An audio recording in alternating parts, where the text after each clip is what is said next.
บุญเป็นสิ่งคำจุนพาไปพระครูอุดมร่วมสร้างสังคมด้วยใจนำธรรมะมาให้เหมือนส่งยาใจมอบมาวัดศรีอุดมวงศ์เปรียบปานบ้านเมตตาธรรมมีกิจกรรมหวังให้หลักธรรมนำพาปลอบใจไข้ป่วยด้วยอุ่นให้บุญเป็นยารอยยิ้มเต็มหน้าบุญพาให้ใจงดงามด้วยงานการสื่อให้คือสำคัญบอกถามถึงกันและกันให้เป็นแก้วขวัญคุณคำเทิดประเพณีบูชาทั้งวัฒนธรรมให้สิ่งดีงามด้วยธรรมนำคนสุขใจ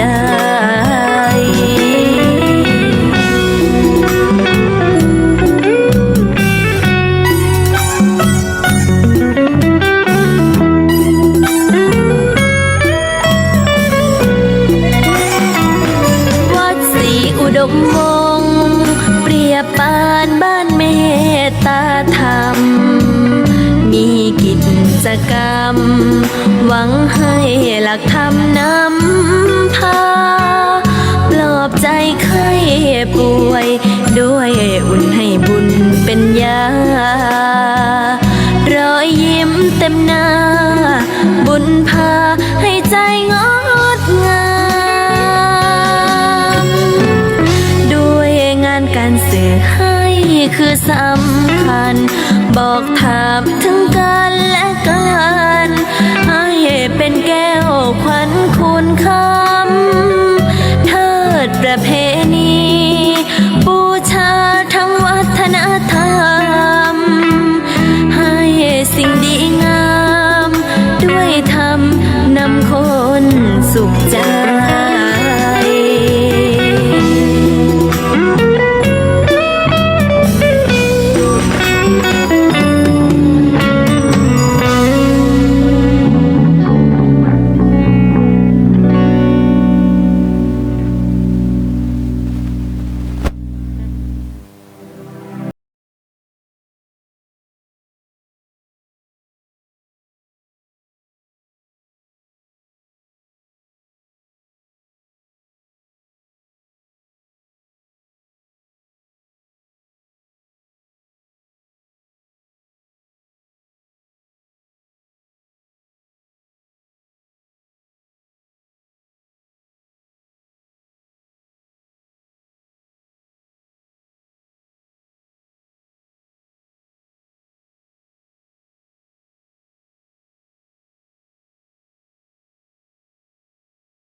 ก่อนเราท่านเกิดมาต่างให้ลำทำทีท่าไปตามเวลาของบทละคร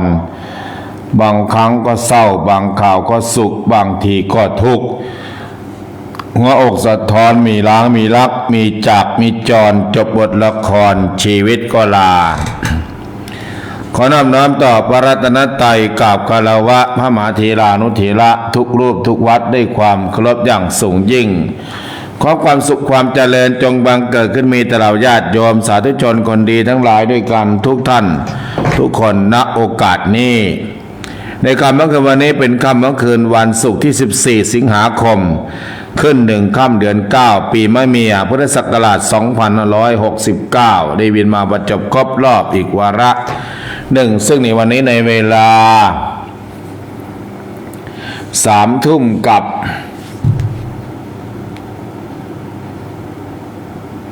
3:17 นาทีด้วยกัน3:17 นาทีด้วยกันกับรายการ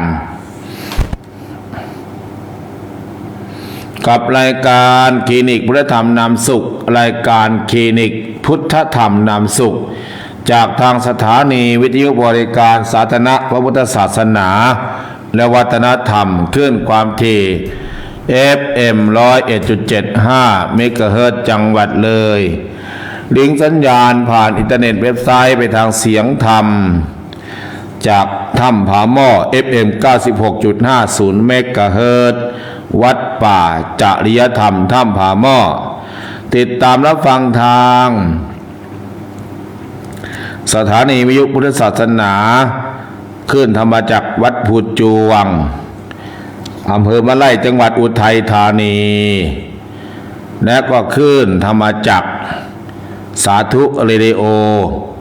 สุพรรณบุรีแถวด่านช้างแถววัดไผ่ลงงัวแถวกาญจนบุรีแถวพนมทวนกาญจนบุรีแถวบางสะพานประจวบคีรีขันธ์บางเลนบางละจันหลายพื้นที่แล้วก็ติดตามรับฟังทางสถานีวิทยุแอปสถานีวิทยุพุทธศาสนาทั่วไทยระบบ Android Play Store หรือว่าแอปวิทยุดังไกลไปทั่วโลกติดตามรับฟังทาง Facebook Live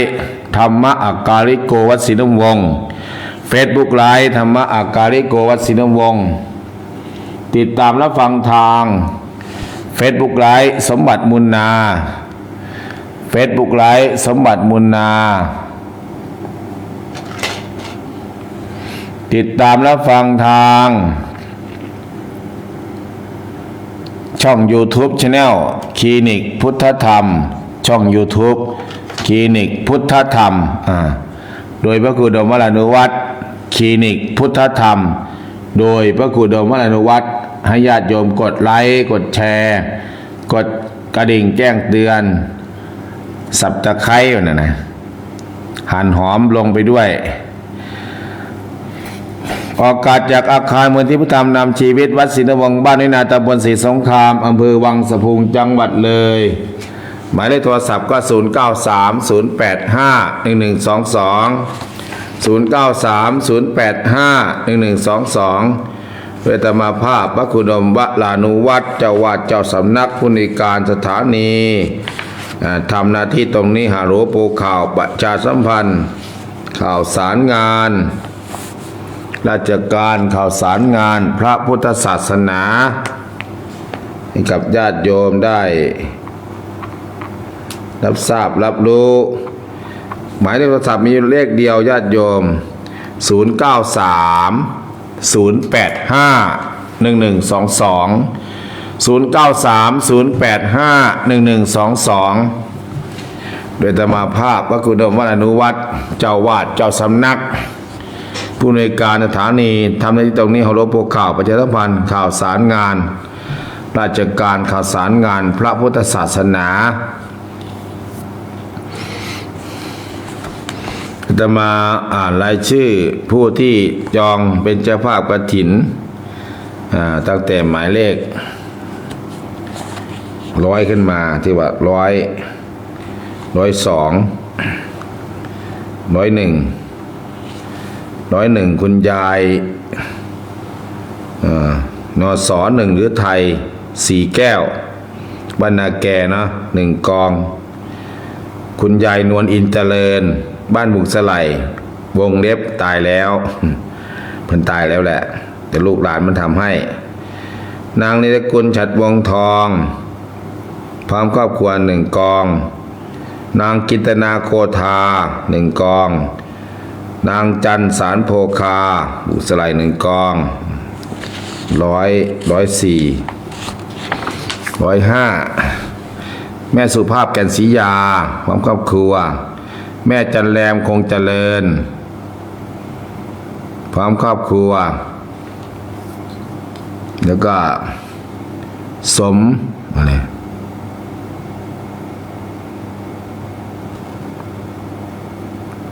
สมลุจิตนาสมรโอ้ยสมรโยมสมรโยมกิตนาแก้วดี1กองแม่ใบพ่อหารก้อนนิมนต์5กองบ้าน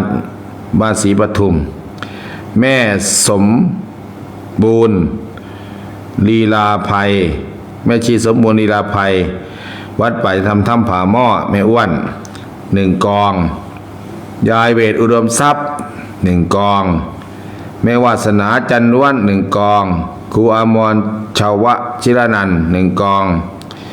แม่เพนแม่เพชรแม่เพนบุรพาสไล1 กอง นสสุภาวดีวิภาสินนท์1 กอง แม่บัวลาบุญเข็ม1 กอง แม่ชีอรพินพินพอพี่นอพินพิมพ์เนาะอรพิมปานแดงวัดไปทำถ้ำผาหม้อคุณตาสอนนารา3 กองโมทนาสาธุ17 ท่าน117อันละ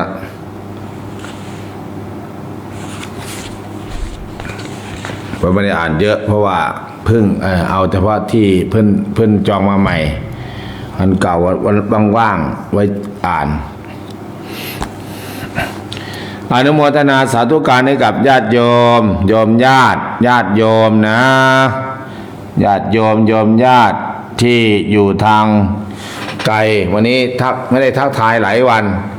พี่น้องชาวสุพรรณบุรีเป็นไงเนาะแม่โยมพ่อโยมแม่โยมน้าโยมอาโยมพี่โยมน้อง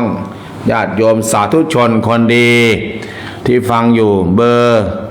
โทรศัพท์เบอร์เดียว0930851122พวกนี้อาตมาจะไปคารวะอาจารย์สมภพโชติปัญโยแม่สุภาพใครจะไปบ้างเนาะมีใครไปบ้างรีบโทรด่วนแล้วจะได้สั่งรถ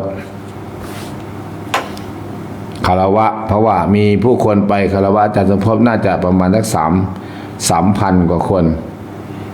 ทางกาฬสินธุ์ทางสุรินทร์ทางนี้ไปอาจจะหน่อยๆหรอกใครสนใจก็รีบแจ้งแม่หมายแม่หมาย7 โมงอาตมาออก7 โมงเช้าเพราะว่าบิณฑบาตก่อนบิณฑบาตวันตักบาตรวันเสาร์ตักบาตรวันเสาร์ตักบาตรวันเสาร์น้อยนาบุญม่วงสลายเตรียมตักบาตรวันเสาร์เจิญธรรมนมัสการค่ะจากสุพรรณค่ะจากสุพรรณโยป้าวินสวนแตงสาวเติมบุญค่ะสาวสวนแตงหมดแรงแล้วหรือวะ ไม่หมดค่ะต้องเติมบุญสู้เติมบุญค่ะวันแม่มีใครโทรมาหามึงเนาะลูกอ่ะมีหลานค่ะแต่ไม่มีลูกค่ะไม่มีลูกหลานโทรเอาพวงมาลัยมาให้ดีจังเลยกำลังใจไหมน่ะเติมบุญนะคะเติมบุญนะนมัสการค่ะจากสาวสวนแตงเมื่อ60 ปี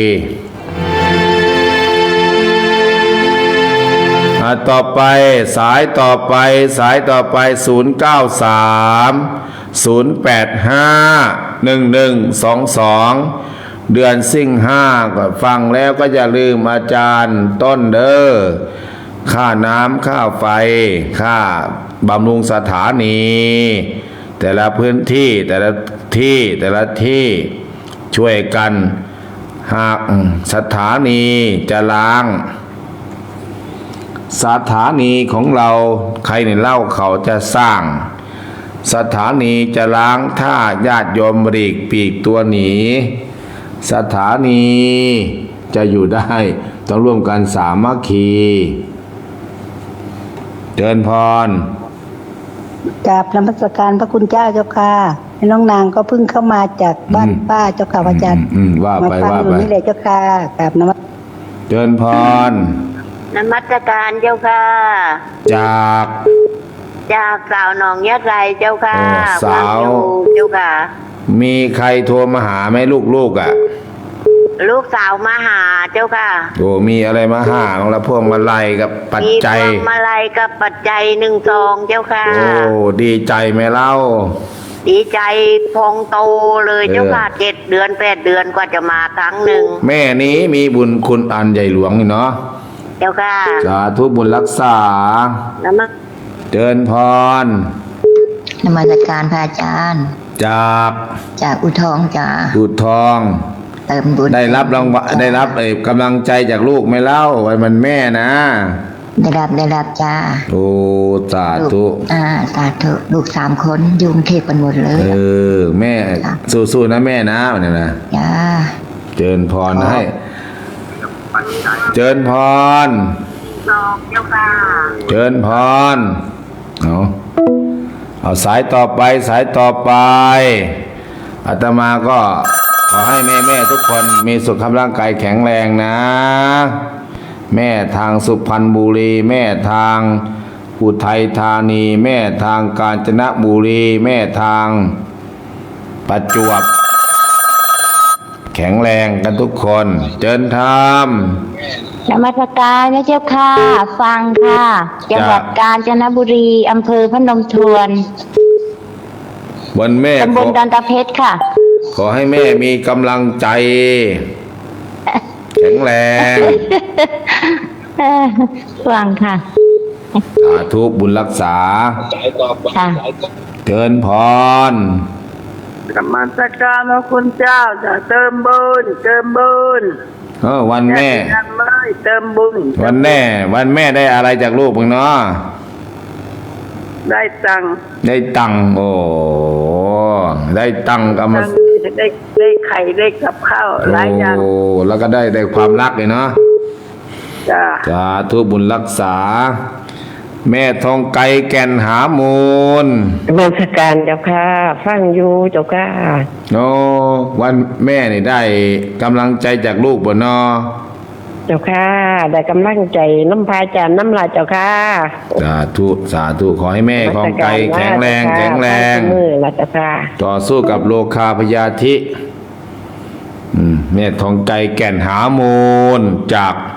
อำเภอนากลางจังหวัดหนองบัวลำพูเอาสายต่อไปจากนาด้วงมีไหมจากนาด้วง จากเมืองเลยมาจากเมียงเลย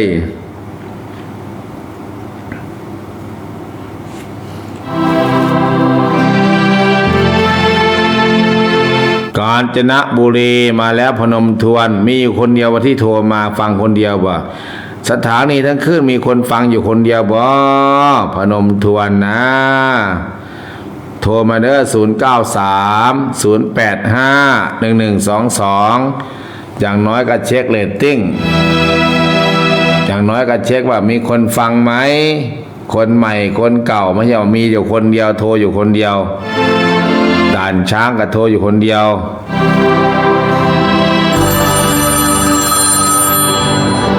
เจริญพร กราบนมัสการพระอาจารย์เจ้าค่ะโยมก็ฟังอยู่จากบ้านหมี่ลพบุรีเจ้าค่ะเติมบุญเจ้าค่ะกราบนมัสการลาเจ้าค่ะ โอ้วันแม่ได้แล้วจากลูกบ้างล่ะเนาะ ไม่ได้อะไรเจ้าค่ะ ไม่ได้โทรมาหาแม่เลย ลูกชายโทรอยู่เจ้าค่ะ แต่ลูกสาวไม่โทรเจ้าค่ะสาธุ ไม่ต้องน้อยใจกราบแม่ไหว้แม่อยู่บ้านนั่นแหละโยมอ่ะ เจ้าค่ะ แม่ชื่ออะไรนะยายอ่ะ แม่หอมค่ะ เนื้อหอม หอมเฉยๆอะค่ะ หอม คำเดียวค่ะ อ๋อหอมลงครัวนะ เจ้าค่ะ หอมหัวแดงไงนะ เจ้าค่ะ สาธุหอมหัวแดงเนาะเจริญธรรมเจริญพรพรเจริญ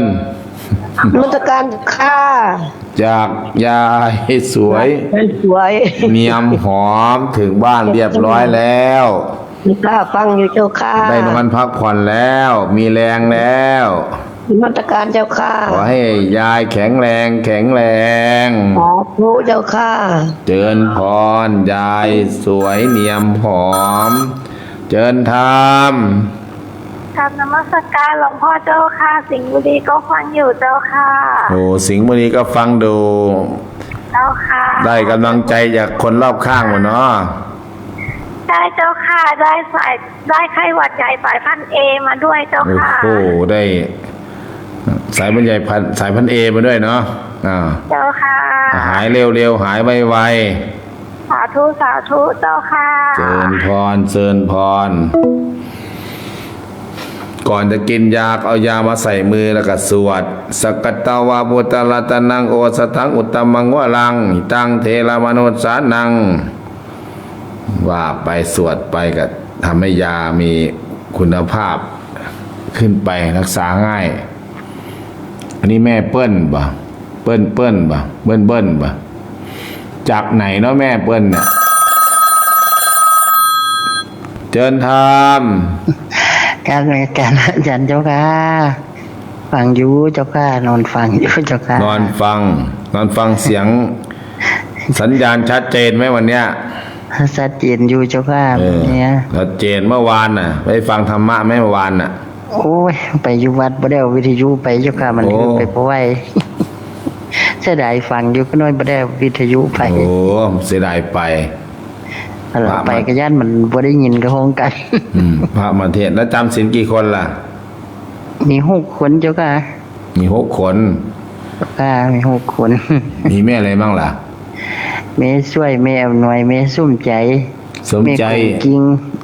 สุ่มใจอินทไซนะเจ้าค่ะอินทไซเสียงดังๆเนี่ยนะแม่ว่าแล้วก็อันหลานพายอีกคนนึงกับแม่ของกิงอีกคนนึงก็น้อยอีกก็เป็น6 คนพอดีเจ้าค่ะสาธุสาธุ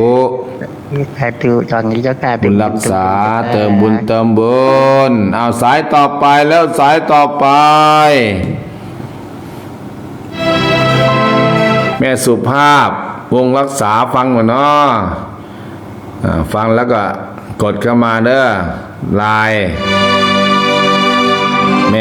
แม่สมหมายไม่ได้นอนอื่นๆหรือเปล่า มันคืนก็แค่พักผ่อนใน3 ทุ่มมันก็ลงแล้วไม่ได้เทศกลางคืนหรอกแต่ก็มีญาติโยมปฏิบัติทั้งคืนกับโมทนาอนุโมทนากับบ้านในวัดห้วยผงเด้อมาจากนู้นภูเรือ2 คนโมทนากับแล้วก็ญาติโยมมาจากนาวังลูกศิษย์อาจารย์นิรุตนิติสาโลหรืออาจารย์พระครูจริยะปฏิบัติธรรมสอดแจ้งเจิญธรรมนมัสการเจ้าค่ะพระอาจารย์ทับพึ่งน้อยค่ะทับพึ่งน้อยจากตำบุญเจ้าค่ะเติมบุญน้อยด่านช้างพันบุรีได้รับกำลังใจจากลูกไหมเล่าได้เจ้าค่ะโอ้ลูกกับโทรศัพท์ลูกไปหาหมอเมื่อวานนะคะกดไหลย้อนค่ะทุกท่านลูกศิษย์อาจารย์ในรถสาธุเนาะไปโรงพยาบาลทุกท่านค่ะขอให้โยมแม่ทับพึ่งน้อยแข็งแรงนะค่ะถูกจ้ะฟังต่อไปช่วยกันฟังจัดเจิญพรนมัสการเจ้าค่ะจากไม่วาสนาเจ้าค่ะไม่วาสนาปัญญาดีเจ้าค่ะจองกฐินหน่อยเจ้าค่ะจองเท่าไหร่แม่กองละ1,000เจ้าค่ะแม่วาสนาเจ้าค่ะแม่วาสนาวาดสนาปัญญาดีหนึ่งสาธุอยู่กับหลานมาเนี่ยเจ้าค่ะเจิญพรมอเตอร์ธรรมครับเนี่ยจากมอเตอร์ธรรมหลวงไหว้พระสมวนเสร็จแล้วเนาะมอเตอร์ธรรมเนาะแม่บุญศรีทวีลาแม่เปิ้ลแม่เพชรมณีจากแม่เพชรมณีจากกำเนิดเพชรเนาะแม่บุญเรืองทองพิกุลเจิญธรรมเจิญพรเอาใครกดมาอีกล่ะเจิญพรไม่คุยกับตัดออกตัวอาจารย์สรายุทธบอกนมัสการสัญญาณลิงก์แล้วนะครับอาจารย์อย่าลืมเด้อวันที่14เด้อแม่สิริมาลงไว้เด้อลงรับนิมนต์เลยเด้อ14เพิ่นเทศกลางวันนะ มาพักอยู่วัดศรีนวงศ์ก็ได้อาบน้ำทรงท่าแล้วค่อยไปเทศตั้งแต่2 โมงเช้า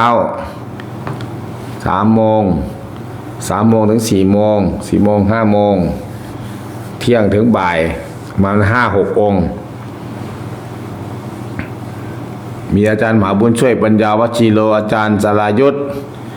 พระครูศรีธีราพรพระครูโดมอนุวัฒน์ทีหลังก็ได้หรอกแล้วก็อาจารย์สุพิษและกิตตธรรมโมอาจารย์ดรแอลงานกฐินปลอดเหล้าข้าวบุญไม่ฆ่าเนี้ยมีเบียร์ป่า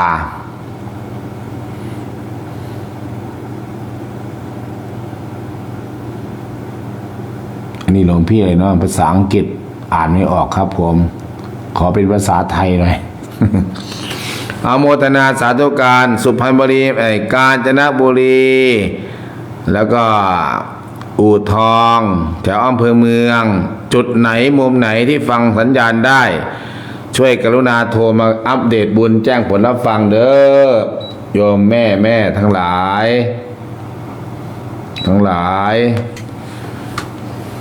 บางทีต้องโทรย้ำๆหน่อยที่โทรไม่ติดก็มี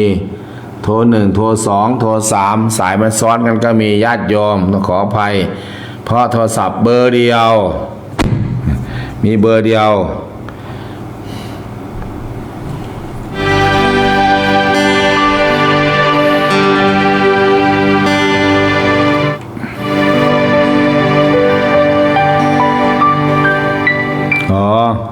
ปากชมครับปากชมอาจารย์อะไรเนาะอาจารย์ภาษาไทยหน่อยหลวงพี่อะไรเนาะอาจารย์อะไรก็ได้ย่อมาใช้ตัวย่อเอา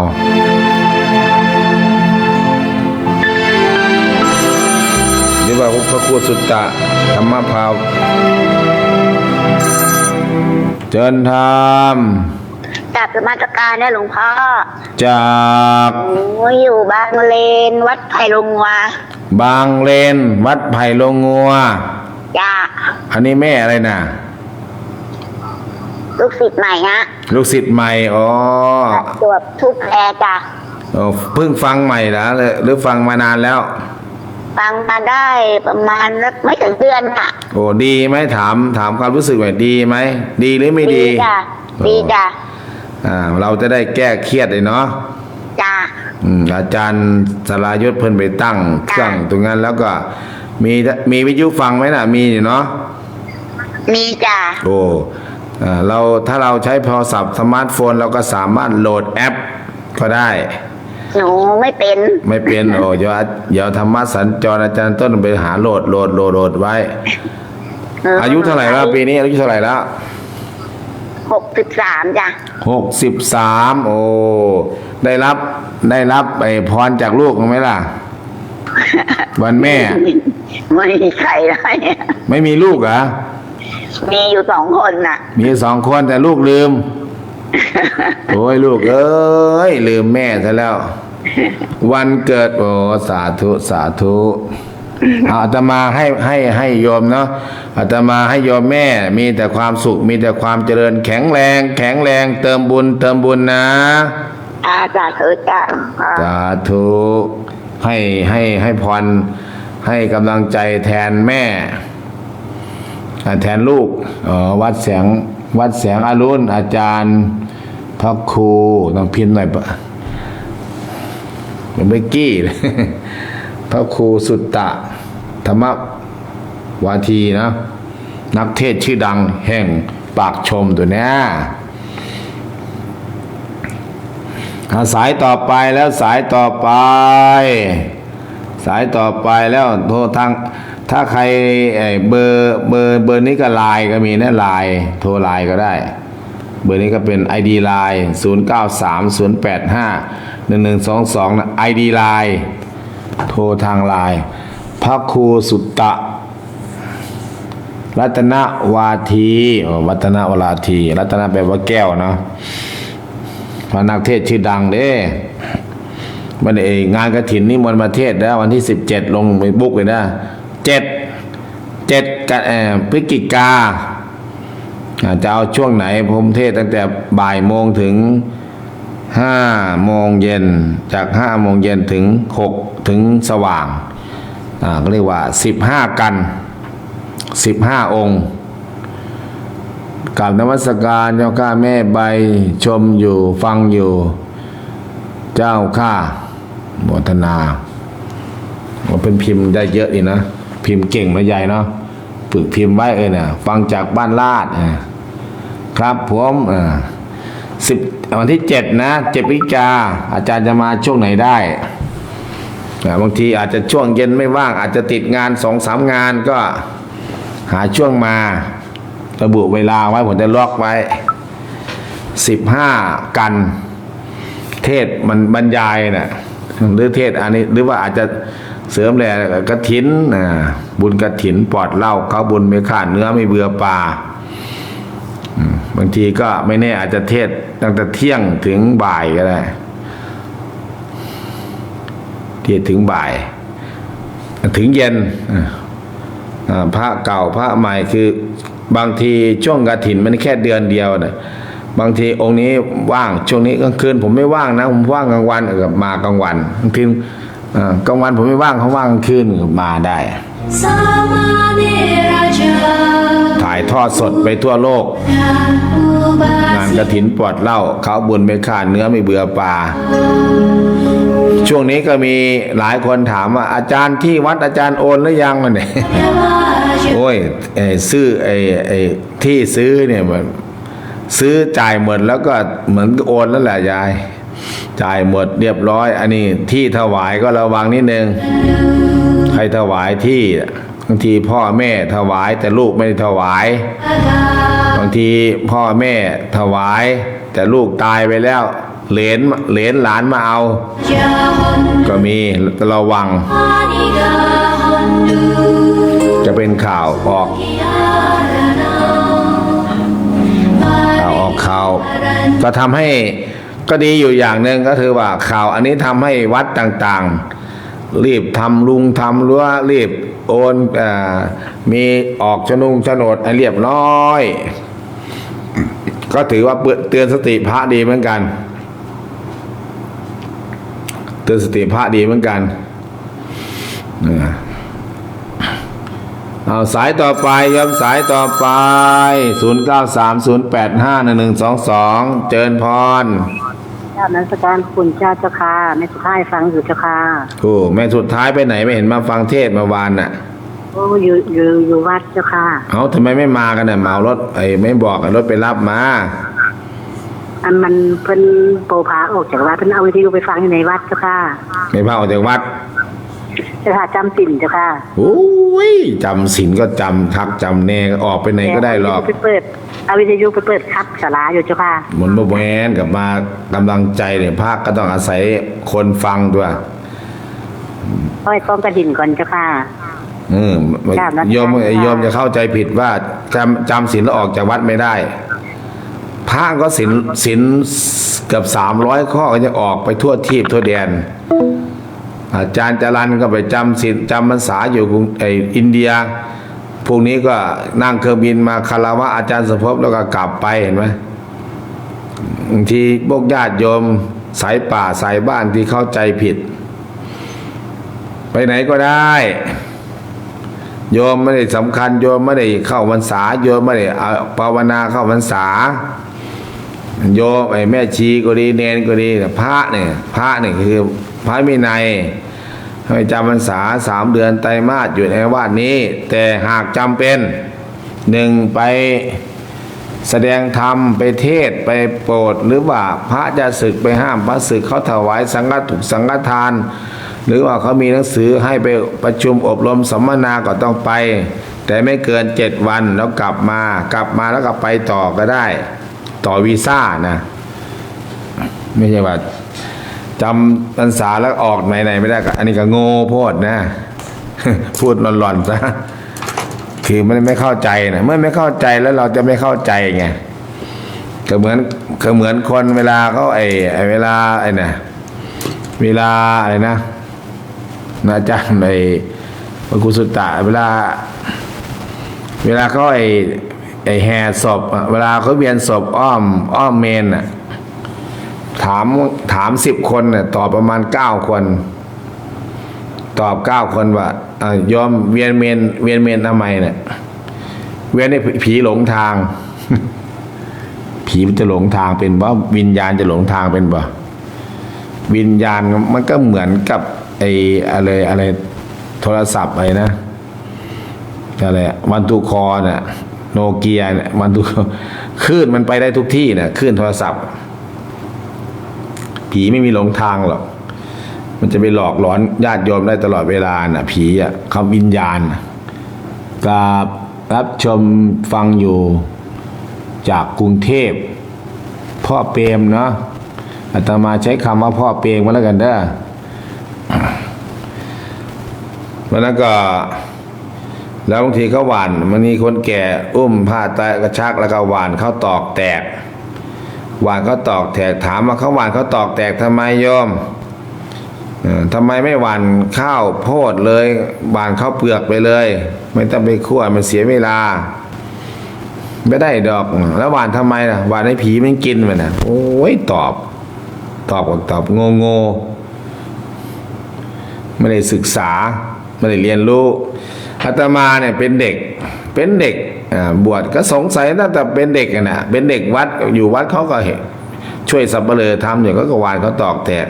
ถามสับเปลือก็ตอบไม่ได้อาตมาจนได้สงสัยจนถึงได้บวชพระ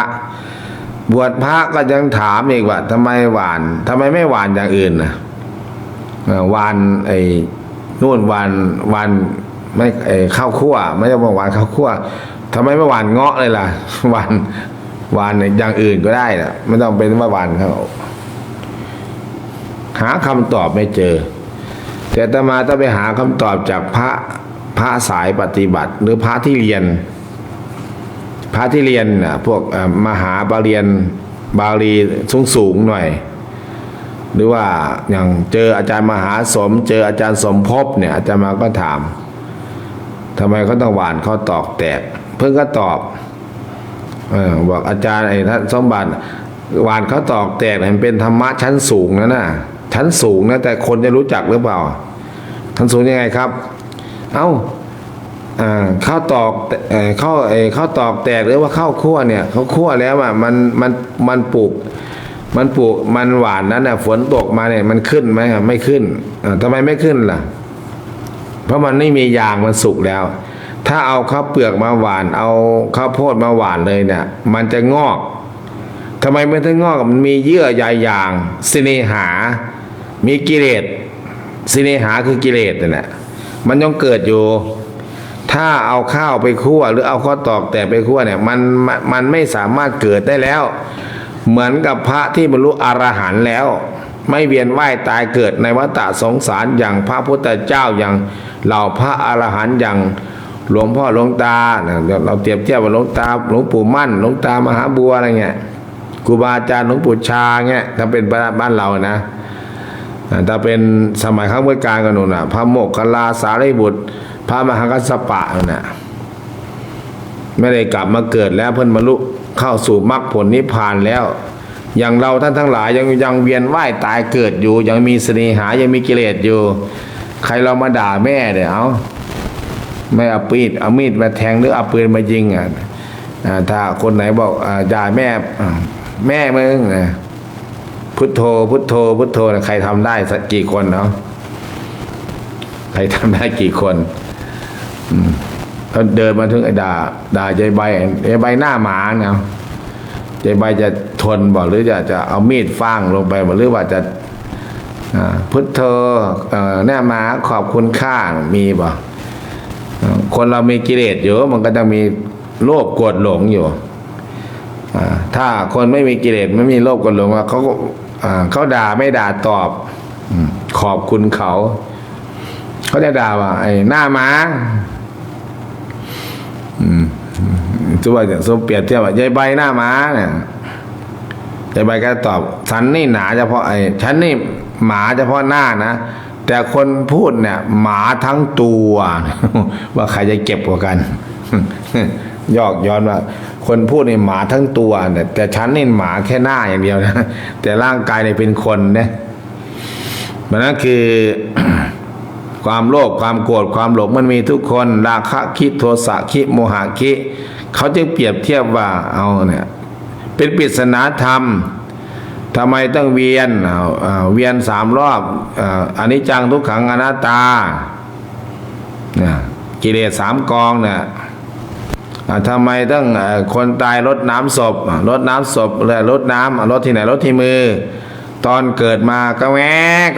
เนี่ยกำมือแน่นเอาขนมมากินแม้กูจะกอบจะโกยจะเก็บจะกำเหมือนยายอะไรที่จะเอาที่วัดคืนน่ะนะเพราะมันราคาละ30-40 ล้านนะกี่ร้อยละเป็น1,000 ล้านบ่หรือ100 ล้านน่ะก็แหวนะถ้าแกเอาชนะได้เอาได้แกก็ได้อาจจะมีส่วนแบ่งเพราะฉะนั้นนี่คือในขณะตายก็แบมือออกฉันไม่ได้เอาอะไรไปเลยมีคำกรเขาบอกว่าเมื่อเจ้าเกิดมาเจ้าเอาเจ้าเมื่อเจ้ามาเจ้ามีอะไรเมื่อเจ้าแต่เอาแต่สุขสนุกสนานเมื่อจะมาตัวเปล่าเจ้าจะเอาอะไรเจ้าก็ไปตัวเปล่าเหมือนเจ้ามาสิยศและลาภหาไปไม่ได้แน่เว้นแต่ต้นทุนบุญกุศลทรัพย์สมบัติทิ้งไว้ให้ปวงชนแม้นล่างตนเขาจะเอาไปเผาไฟเพราะนั้นคือการจำศีลอุโบสถต่างๆเนี่ยไปไหนก็ได้ญาติโยมตรงไหนมีข้างวัดข้างวาเขามีงานคารวะไปมีการฟังเทศน์ไปอย่าไปว่ากันอย่าไปพูดอะไรที่มันโง่พอจำศีลแล้วออกวัดไม่ได้ มันต้องฉลาดลูกศิษย์พระพุทธเจ้าต้องฉลาดปัญญาโลกัสมิงปัจโชโตปัญญาเป็นแสงสว่างของโลกเพราะนั้นคือวันแม่โทรศัพท์มาได้ญาติโยมเด้อเบอร์บอกเบอร์อีกครั้งหนึ่ง093-085-1122เลขท้าย4 ตัวเนี่ย1122เหมือนอาจารย์สรายุทธ์59เนี่ยของอาตมา085-085-1122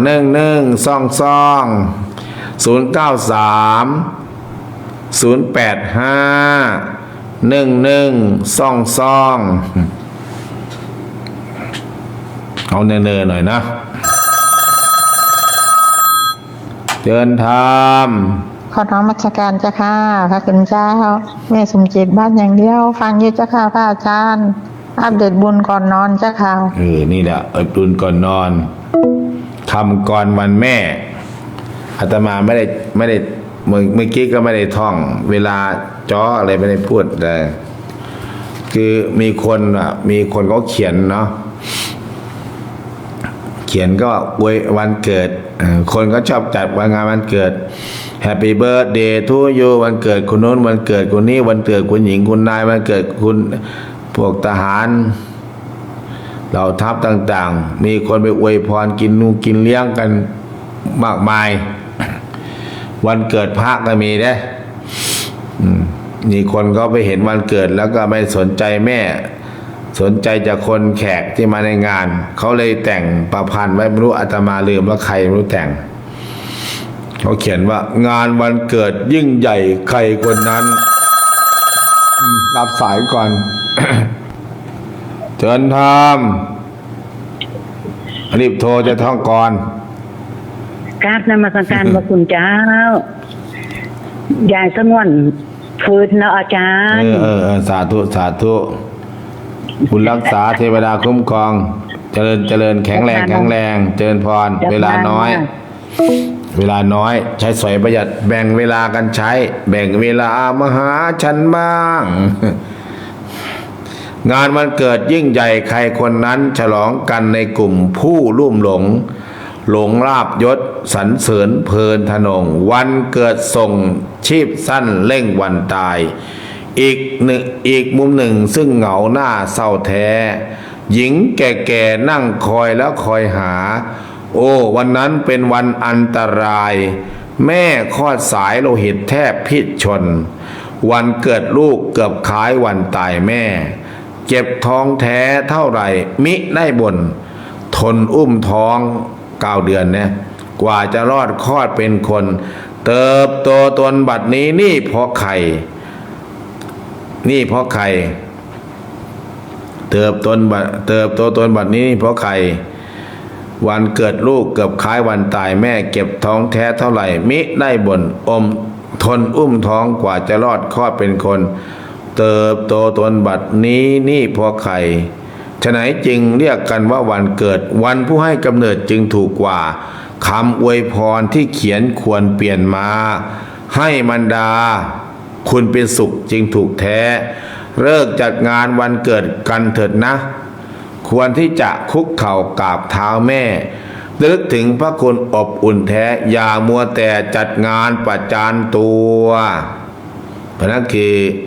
สังเกตงานวันเกิดเนี่ยคนบางหลายคน50-60%ที่จะสนใจเพื่อนฟุ้งนู่นนี่ใครเอาอะไรมาฝากว่าใครเอาอะไรมาฝากวะแต่ไม่สนใจแม่เจ้าของบางทีแม่เจ้าของนี่หญิงแก่ๆนั่งคอยแล้วคอยหานะคือไปแม่อย่ามานะลูกอายเขาอย่างงุ้นอย่างนี้คือไม่ได้เชิดชูเนี่ยไม่มีใครว่ามีจะมีน้อยว่าอันนี้แม่ผมนะอันนี้แม่ผมเนี่ยวันเกิดเนี่ยกราบตีนแม่โชว์เพื่อนเลยนะแล้วมีอยู่เนี่ยบางคนเนี่ยเอาตีนแม่มาใส่หัวเจ้าของเนี่ยถ้าไม่มีแม่คนนี้ก็ไม่มีกูวันนี้มันนะก็ไม่มีทรัพย์สมบัติวันนี้เขาก็สามารถอวดได้เลยแล้วก็เป็นตัวอย่างให้กับเพื่อนๆด้วยนะมึงอยากรวยใช่ไหมมึงอยากรวยมึงต้องทำอย่างกูเนี่ยบางทีก็พูดตามภาษาแบบพ่อคุณรามคำแหงเพราะฉะนั้นบางคนก็ส่วนมากก็คือว่าอวดวันเกิดกันนู่นนี่นั่น Happy Birthday to you เด็กน้อยเด็กๆแต่ไม่ได้สนใจว่าวันเกิดต้องพาแม่ไปทำอะไรพาแม่ไปใส่บาตรพาแม่แก่แล้วแต่คือถ้าเกิดแม่ยังเป็นแม่สาวๆอยู่ก็ต้องพาลูกไปทำบุญตักบาตรนู่นนี่นั่นแล้วก็เมื่อวันเกิดแล้วก็เราก็ต้องพาลูกเอาไปเด็กๆเราก็ไปกราบแม่วันเกิดเจ้าของก็ไปกราบแม่เอาพวงมาลัยไปให้แม่เราก็กราบที่ตักแม่กราบเท้าแม่กอดแม่เด็กเขานั่งมองอยู่ลูกหญิงลูกชายนั่งมองอยู่ดูว่าแม่เขาทำอะไรโอ้แม่เขากำลังทำไอ้นี่เด็กเขาเรียนตั้งแต่อนุบาลขึ้นป.1 ป.2 ป.3 เด็กเริ่มรู้แล้วพอถึงวันเกิดวันอะไรต่างเขาก็ไปหาดอกไม้ดอกมะลิไปซื้อดอกมะลิแห้งมากราบแม่มาอวยพรให้แม่ก็มีญาติโยมอย่างออกข่าวหรือในเฟซบุ๊กเนี่ยเด็ก2พี่น้องเนี่ยเก็บเงินกัน2คนเนี่ยเก็บเงินไปซื้อทองแท่งอาจจะ50 ตังค์ก็ได้ซื้อทองแท่งไปให้แม่โดยไม่ได้ขอเงินแม่นะอันนั้นแม่ให้มาก็จริงอยู่เก็บ2พี่น้องคุยกันปรึกษากันแล้วก็ซื้อทองแท่งไปกราบแม่แล้วก็เป็นของฝันให้แม่เห็นไหมเด็กอายุแค่กี่ปี7-8 ปีคนหนึ่ง10 กว่าปีคนหนึ่งมันยังรู้จักภาษาแต่บางคนนี่ลูกโอ้โหโต20-30-40ปล่อยคนแก่เงาโทรศัพท์วันแม่ก็ไม่โทรศัพท์ให้อวยพรให้แม่เลยลูกหลายคนแม่ก็เลี้ยงได้แต่ลูกคนเดียวแม่คนเดียวลูกนี่เลี้ยงไม่ได้เลยก็มีเยอะแยะแล้วก็อยากรวยอยากมีอยากเป็นนะอยากมีอยากรวยอยากเป็นแต่เมื่อเราแค่นี้เราตอบไม่มีบุญคุณไม่มีนิมิตตังสาธุปนังกตัญญูกตเวทิตาตอบบุญคุณพ่อแม่เนี่ยหากินจนแบบอาตมาเพิ่มให้ได้โยมเลยอาตมาเพิ่มให้4 แขน 2 หัว 4 ขาทำไปเถอะงานไม่รวยไม่มีรวยแต่คนใดรู้จักบุญคุณพ่อแม่น่ะหรือว่ารู้จักบุญคุณที่จะเป็นแม่เลี้ยงก็ดีบางทีแม่เกิดมาแม่พ่อแม่ตายไม่มีอยู่กับตากับยายอยู่กับแม่เลี้ยงอยู่คนอื่นแต่เรารู้คุณค่ารู้คุณและตอบแทนกตัญญูแปลว่ารู้คุณกตเวทีแปลว่าตอบแทนทำแล้วเราก็จะเจริญรุ่งเรืองก้าวหน้าในหน้าที่การงาน ไม่เป็นตาได้ก็เป็นตาได้ไม่เป็นตามีก็เป็นตามี เพราะว่าเรามีเป็นบุคคลที่มีนิมิตเครื่องหมายแห่งความดีเพราะนั้นก็ญาติโยมญาติธรรมก็ใครฟังอยู่ก็เข้าใจแต่คนไหนที่เป็นแม่ลูกไม่ได้วันเกิดวัน12 สิงหาไม่มีโทรศัพท์ไม่มีจดหมายแม้แต่ฉบับเดียวไม่มีโทรศัพท์แม้แต่สายเดียวก็อย่าไปน้อยใจอย่าไปน้อยคือเรามีพระพุทธพระธรรมพระสงฆ์เป็นที่พึ่งอยู่นะโยมเด้อพระพุทธเจ้าเป็นที่พึ่งของข้าพเจ้าแล้วก็พระธรรมพระสงฆ์ก็เป็นเวลาก็เป็นที่พึ่งมีคำสั่งคำสอนแล้วก็นั่นไปแต่ส่วนใดก็ตามลูกคนใดที่ตอบแทนบุญคุณพ่อแม่อย่างสาสมอย่างแท้จริงมันก็มีอยู่นะโยมก็เรียกว่ามันอยู่ในคุณธรรมโสดาบันบุคคลด้วยมีแม่คนใดไม่มีศรัทธาให้มีศรัทธาแม่คนใดไม่มีศีลก็ให้มีศีลแม่คนใดไม่มีจาคะก็ให้มีจาคะเสียสละแม่คนใดไม่มีสุตตะก็ให้มีสุตตะแปลว่าฟังอย่างอาจารย์สรายุทธแกไปตั้งสถานีวิทยุตรงนู้นตรงนี้อยากให้คนแก่คนเฒ่าได้ยินได้ฟังจะไม่เป็นโรคซึมเศร้าโรคโรคว้าเหวนะไปตั้งสถานีอาตมาก็มีหน้าที่พูดใครฟังก็ฟังไม่ฟังก็แล้วไปคนมีสติมีปัญญามีดวงตาเห็นธรรมมันก็ฟังแต่คนตาบอดหูหนวกมันก็ไม่ฟังหรอกจะบังคับให้ฟังเขาก็ไม่ฟังเพราะนั้นคือไม่มีสุตตะให้มีสุตตะเมื่อได้สุตตะได้ฟังแล้วเกิดสติเกิดปัญญาฟังแล้วคิดจะเกิดฤทธิ์ทางปัญญาขึ้นชื่อว่ายกแม่ไว้บนสวรรค์แล้วไม่ใช่ว่าไปตามใจแม่จะตอบแทนแม่ซื้อทีวีจอใหญ่สร้างบ้านหลังให้ใหญ่เปิดติดแอร์ให้แม่อยู่แม่ก็เลยไม่ไปวัดแต่เนี้ยย้ายไปวัดว่าบ่ไปหรอกนั่งยากลำบากวัดไม่มีซักโครกวะเนี่ยอ้างไปทั่วทีบทั่วแดนแล้วทำไมเจ้าของติดหนังติดละครติดโทรศัพท์เนี่ยกิเลสตัณหาเนี่ยพระพุทธเจ้ายังบอกว่าในใครที่เป็นไม่ออกจำศีลเนี่ยศีล8ข้อที่ไหนข้อที่7ที่8 2ข้อรวมกันน่ะชาตารูปราชตาปฏิกหานาเวรมณีไม่ใช่นัจจคีตวาทิตาวิสุกทัสนะมาราคันทะวิเลปนะธนนะมันดนะวิพุสนัฏฐานาเวรมณีการขับเพลงเนี่ยขับเพลงกันไปไหนนะเพลงที่เป็นแบบเอาผัวบอกอย่าบอกผัวเฮาเดอร์เนี่ยผัวเผลอแล้วเจอกันเนี่ยเพลงที่มันไร้สาระนั่นคือเพลงต้องสร้างสรรค์อย่างนี้พอฟังได้อย่างสยามเมืองยิ้มเนี่ยจงภูมิใจเถิดที่เกิดเป็นไทยเนี่ยมิเป็นทาสใครเนี่ยอันนี้ยิ่งฟังยิ่งได้บุญนะโยมสรรเสริญว่าบารมีเงี้ยเพลงชาติไทยเงี้ยยิ่งฟังยิ่งได้บารมีได้บุญได้กุศลได้เข้าความเข้าใจแต่เพลงอื่นเนี่ยหรือว่าเพลงธรรมะอิมัสสมิงมงคลจักรวาลทั้ง8ทิศนี่ก็ดีนั่นคือการขับเพลงการดนตรีการดูการเล่นดู TikTok กับดูอื่นๆที่มันไร้สาระนี่ก็เป็นนะโยมการดูการเล่นเป็นค่าศึกต่อกุศลการทักทรงเนี่ยใส่ตรงหูใส่แหวนเครื่องประดับน้ำหอมมาดามฟินบ้างอะไรบ้างเนี่ยน้ำหอมต่างๆแป้งต่างๆที่มันไม่ใช่แป้งกาแก้คันเนี่ยมันก็จะผิดศีลนะผิดศีลเนี่ยข้อที่8 การขับเพลงการดนตรีการดูการเล่นเป็นค่าศึกต่อกุศลเนี่ยพุทธเจ้าบอกเป็นค่าศึกต่อกุศลการทักทรงสวมใส่การประดับการตกแต่งตนด้วยเครื่องกลิ่นและเครื่องผัดทาเนี่ยศีลเราขาดแน่นอน เนี่ยเราต้องเว้น ต้องเว้นต้องละเลยล่ะโยมมันเป็นค่าศึกเนี่ย ข้าศึกต่อพรหมจรรย์เลยเหรอข้าศึกต่อการประพฤติปฏิบัติ มันจะหลงมันจะไหลไปกับสิ่งเหล่านี้โยม เมื่อเราไปจำศีลแล้วเราก็ต้องเว้นเรื่องนี้เลยนะเขา เขาจึงว่า ถ้าเราไปแต่งเป็นแม่ออกขาวไปนั่งอยู่ในป่าทาหน้าทาปาก ทาน้ำหอมเดี๋ยวพวกโจรขโมยมันก็มาล่าไปข่มขืนไงฉะนั้นคือก็แม้แต่หัวก็ต้องโกนคิ้วก็ต้องโกนทำหน้าตาแบบไม่ต้องสวยอ่ะไม่ต้องหล่อขี้เหร่เงี้ยคือต้องทำลาย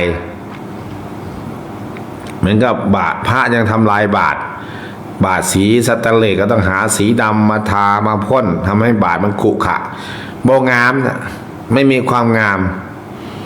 อันเนี้ยคือเป็นการพระวินัยของญาติโยมก็มีของไม่ออกศีล5ศีล8ศีล10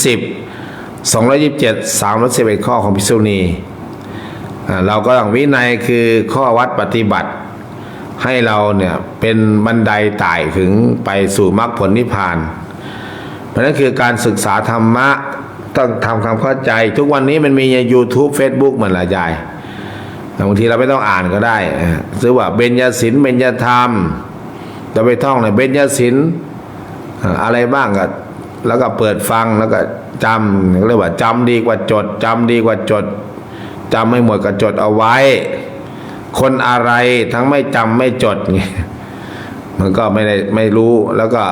ไม่สามารถเอาธรรมะเหล่านี้ไปสอนลูกสอนหลานได้ลูกหลานก็ไม่จำเลยนะลูกหลานก็เลยเพลิดเพลินไปในกามคุณวันเกิดแม่วันเกิดพ่อก็ไม่สนใจไม่โทรศัพท์ไม่ให้กำลังใจพ่อแม่เลยแต่เวลาสมัยก่อนลูกเราต้องสอนลูกตั้งแต่เล็กๆเนี่ยทำให้ดูอยู่เห็นไหมค่าคำสอนอันนี้คือเป็นสิ่งที่ดีนะโยมนะมนตรีแสงบานแก้วสาธุโมทนาใครนะเวลาหมดเวลาแล้วโยมนะพรุ่งนี้อาตมาตอนเช้า6 โมงก็บิณฑบาตก่อนบิณฑบาตหาข้าวเหนียวก่อนนะหาข้าวเหนียวแล้วก็ไปกินไปทานไปนู่นไปวัดไตรสิกขาญาติโยมประมาณ 3,000-4,000นั่นนะโยมเขาไปคารวะกันอันมาก็ไม่ได้ขนคนไปหรอกทางกาฬสินธุ์ก็ขนไปกันอาจารย์เดชาอาจารย์มหาศิลป์ครูบาอาจารย์ก็พากันไปคารวะอาจารย์สมภพเพิ่นมีบารมีเป็นอาจารย์ใหญ่เป็นมีบารมีสร้างศาลาเชียงทองทั้งพุทธเสร็จเรียบร้อยใน3 ปีเสร็จสมบูรณ์อันนี้เหลือแต่ปรับที่แล้วก็ฉลองปฏิบัติธรรมของท่านไปอาตมาก็เป็นแค่เพียงลูกหาไม่ใช่ลูกศิษย์โดยตรงแค่ศรัทธาท่านไปหาท่านตั้งแต่ปี35 36 37 38 39 40 41 42 43 44 45เนี่ยไล่มาเรื่อยๆเข้าไปกับทุกปีไปปีเว้นปีบ้างบางทีก็ไม่มีงบประมาณไม่มีค่าน้ำมันก็ไม่ได้ไปแต่ก็ยังรักเคารพนับถือเหมือนเดิมก็เป็นลูกหาท่านไม่ได้เป็นลูกศิษย์โดยตรงไม่ได้ไปอยู่วัดไตรสิกขาไม่ได้ไปอยู่วัดนิเพเป็นแค่ปฏิปทาบางทีก็ได้ไปบางทีว่างก็ได้ไปช่วงนี้ก็ได้ไปอยู่ก็จะมีสิงโตขับไปครับแล้วก็มีแม่ชีนงรักมีแม่ชีบุญเรืองแล้วก็ใครไม่รู้2-3 คนก็รถตู้วัดนี่แหละ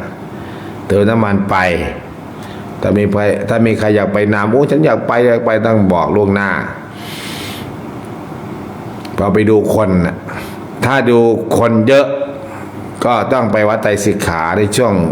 วันบูรพาจารย์หรือวันเกิดวันวิสาขบูชาเกิดแล้วก็นัดพบผู้ใฝ่ธรรม3 ครั้งเนี่ยคนก็จะแน่นเต็มศาลาในเขตภาคอีสานนะ20 จังหวัดนะมีวัดไตรสิกขาคนเยอะที่สุดแล้วก็วัดอาจารย์จรัญวัดอาจารย์ลาวีในเขตเนี้ยแต่วัดศรีนวงศ์เนี่ยปลอมปลาแหลมโบหลายใครน้อยเนี่ยยายเนี่ย ยายเพิ่งตื่นยังไงเนี่ยเขาจะลงแล้วเพิ่งตื่นมาเนี่ย เพิ่งตื่นเจ้า โอ้ ค่ะ เพิ่งตื่นยายแล้วก็วัดที่ถ้าเป็นภาคกลางกรุงเทพมหานคร ก็ต้องไปวัดธรรมกายคนเนี่ยแม้แต่พระจำพรรษาเนี่ย2,000 เกือบ 2,000 รูปอะถ้ารวมพระเนรก็ 2,500 มั้งพระหนึ่งกับ 2,000 รูปหรือ1,000 กว่ารูปเนี่ยพระจำพรรษาวัดธรรมกายอะโยมแล้วเวลาโยมมีกิจกรรมโยมบวชคนหลักหมื่นหลักแสนนะแต่ภาคเหนือแต่ไม่รู้วัดไหนนะภาคตะวันออกไม่รู้วัดไหนเยอะแต่จะเห็นที่เห็นนะคือวัดไตรสิกขาที่คนเยอะแล้วก็ที่หนึ่งน้องป่าพงก็วันที่16 พฤษภาไงหรือว่า16 มกราไล่ไปเนี่ยงานปฏิบัติธรรมเมื่อน่ะคนนี่เป็นพันนะโยมคนพระนี่เกือบพันน่ะโยมเนี่ยเป็นหมื่นเนี่ยวัดหนองประพงก็ดี วัดหนองพงน่าจะเยอะเยอะกว่าวัดไตรสิกขา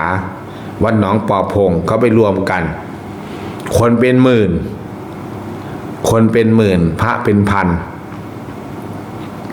แต่วัดไตรสิกขาเนี่ยคนพระนี่ก็อยู่ประมาณหลักร้อย70-80โยมก็อยู่ประมาณ1,000 กว่า 2,000 บางทีก็3,000ก็ยังเห็นขาวจานพานขาวเชือกเพือกอยู่ก็น่าทัศนานุตตริยเห็นก็เป็นบุญตาได้พูดคุยก็เป็นบุญปากเห็นก็เราทำให้ใจชื้นโยมญาติโยมยังเยอะอยู่ก็คือศรัทธาพระอาจารย์สมภพอยู่สร้างแล้วก็เสร็จเพราะคนเยอะคนก็มากับตังก็มากับคน คนมาด้วยก็เอาตังมาด้วยโยมวัดไหนที่โยมกระหล่อมกระแหลมกระลองกระลอยเนี่ยอันนี้ก็สร้างยากเสร็จยากเพราะว่าโยมน้อยศรัทธาน้อยเพราะนั้นก็ต้องยอมรับความจริงที่เกิดขึ้นถ้าอยากเห็นพระเยอะในภาคกลางคือวัดธรรมกายทั้งพระทั้งโยมแต่อยากเห็นพระเยอะอีสานก็วัดหนองป่าพงในช่วงงาน16 มกราถึงอะไร10 ถึง 16 มกราเนาะแล้วก็งานบุญกฐินของหลวงพ่อพงเนี่ยเทศสอดแจ้งโรงทานเยอะคนนี่เป็นหลายพันคนรองลงมาก็ถ้าจะเป็นวัดไตรสิกขาที่พระเยอะจำพรรษาพระเยอะในอีสานก็นำวัดบ่อน้ำพระอินทร์อาจารย์ซิ่งคิดเนี่ย พระเกือบ300ไม่ชีเนี่ย300 แล้วก็คือเยอะแบบมีประโยชน์ทำงานให้สังคมด้วยไม่ใช่เยอะแบบมาเฮ็ดหยังอยู่แต่ในวัดไม่ได้ทำอะไรเพื่อสังคมนะอันนี้ก็มีอยู่อันนี้ไม่นับเพราะนั้นก็ลองมากับวัดไตรสิกขาเพราะนั้นญาติโยมที่มีโอกาสได้ไปอยู่ใกล้ๆอุดรก็ไปคารวะพระอาจารย์สมภพโชติปัญโยไปดูศาลาเชียงทองเด้ออาตมาก็จะไปหรอกไม่ได้ขนคนไปเยอะจังหวะเพราะว่าญาติโยมลำบากกันช่วงปีตั้งแต่โควิดมาแล้วก็ไม่อยากคือไปไหนก็ไปไกลๆมันก็ต้องมีค่าน้ำมันรถค่าอะไรต่างๆมากมายแต่ถ้าเรามีเงินเราก็เก็บไปซื้อข้าวซื้อปลากินเอาไปหาหาหมอเอาอยู่นี่มันสามารถดูทางYouTube Facebook ได้อนุโมทนากับญาติโยมทุกคนทุกท่านเนาะให้มีแต่ความสุขมีแต่ความเจริญไม่ได้พูดคุยญาติโยมมาอยู่ลานธรรมตั้งแต่วันที่เท่าไหร่10 11 12 13 14วันนี้ถึง13 14มีโอกาสได้พูดคุยญาติโยมขอกำลังใจให้กับแม่ทุกคนทุกท่านเด้อวันแม่ในสภาวะวันแม่หรือในสัปดาห์วันแม่แห่งชาติขอให้โยมแม่ทุกคนทุกท่านมีแต่ความสุขมีแต่ความเจริญแข็งแรงสุขภาพร่างกายแข็งแรงต่อสู้กับโรคาพยาธิตุดสู้กับโรคภัยไข้เจ็บขอให้เป็นร่มโพล่มไทรให้ลูกหลานตลอดกาลและนานเทอญเจริญพรเจริญธรรม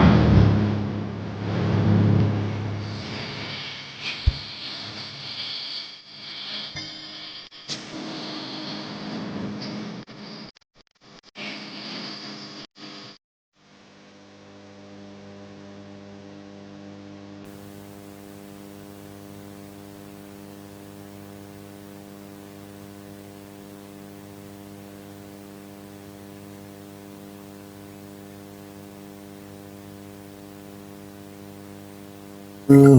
น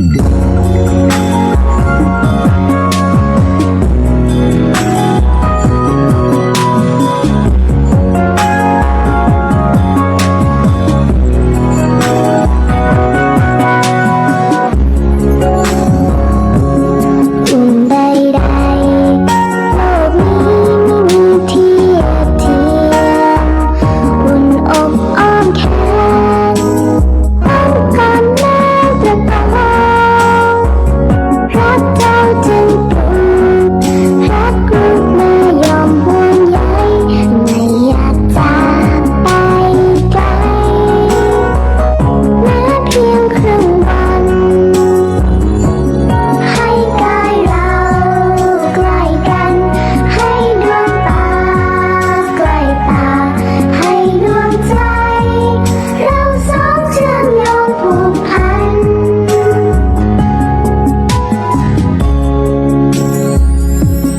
สิ่งใดๆโลกนี้ไม่มีเทียบเทียม Caramel taste.